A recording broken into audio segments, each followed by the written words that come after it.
who is indifferent to how we feel. You know, in psychology, insensitivity is also called emotional numbness. What does it mean? It means that our emotions are not connected to the people or not connected to our own experiences. When we talk about insensitivity, it always refers to a statement, I don't care. Tama ba? Yung bang wala kang pakialam, you're insensitive kapag wala kang pakialam na hindi mo binibigay yung upuan sa may buntes. Huwag na akong tingnan mo, kalang po akong buntes. Ano? You are insensitive if you don't want to reach out to the person in need. You are insensitive kapag yung nanay mo pa rin ang naghugas pagkatapos siyang magluto. And you are insensitive when you sleep while a priest is giving a homily. O tingnan nyo yung katabi, baka tulog na po yan.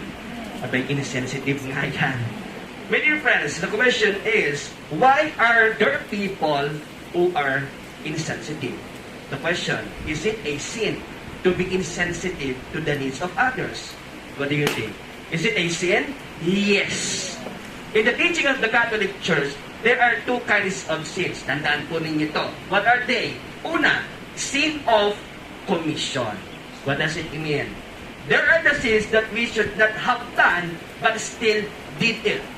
Ito po yung hindi mo dapat gawin pero ginawa mo. Example, murder, stealing, lying, harming others, badmouthing. Committing these acts are sins of commission. Second, sin of omission. What does it mean?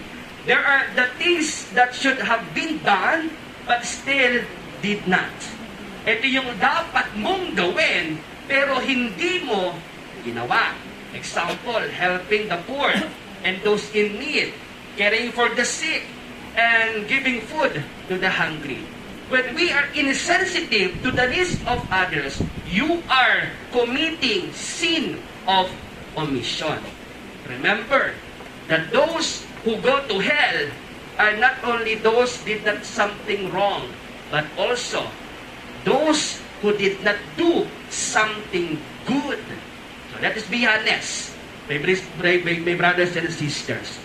We usually commit sins because we do not do what is right and just. Nakikita mo yung pangangailangan ng iba, subalit wala ka namang ginagawa para tulungan sila. You are insensitive. Now the question, how can we avoid sins of omissions? And how can we more sensitive to the needs of others? First, awareness of others' needs. One reason why we cannot do something good to others is because we are not aware of their needs. Kapag nakatuon ka lang sa pangangailangan mo, hindi mo makikita ang pangangailangan ng ibang tao. We should be aware that not everyone is like us. We should be conscious that our neighbor needs us as well. When someone comes in much need, find a way to help. When someone asks for alms, do not push him away with nothing. As long as we are not aware of our neighbor's needs, we cannot properly help him. Second, understanding of others' needs. Another reason for our indifference is because we fail to truly understand our neighbors. Their needs, their sufferings, their pain. Why are some people so eager to help those in need? Bakit po? Di ba sinasabi natin, kasi dati akong mahirap. Kasi feel ko, nararamdaman ko yung kanilang paghihirap. Yes, we truly help others when we can understand their experiences, when we can feel their sufferings. We are more readily able to help when we strive to understand one another. These are the ways, two ways for us to avoid sins of omission. First, awareness of another's needs. And second, understanding their needs. Why do I share this with you? Today, we celebrate the feast of our Mother Perpetual Help. Mary is our mother, ever ready to help us. She is very much aware of our needs and she understands our plights. As a mother, Mary is always eager to help us. At sana, ganon din tayo. Let us always make ourselves available for the needs of others. Audrey Hepburn once said, you have two hands. One is for helping yourself, as the other one is for helping others. Kahit mahirap ka, may maitutulong ka. Kahit kapos ka, may magagawa ka pa rin mabuti para sa iyong kapwa. Hindi mahalaga kung ano may tutulong mo. Ang mahalaga, may naitulong ka sa kapwa mo. Even when we are in need ourselves, we can still do something good for others.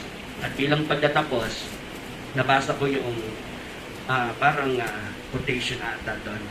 Your pet deserves eternal love.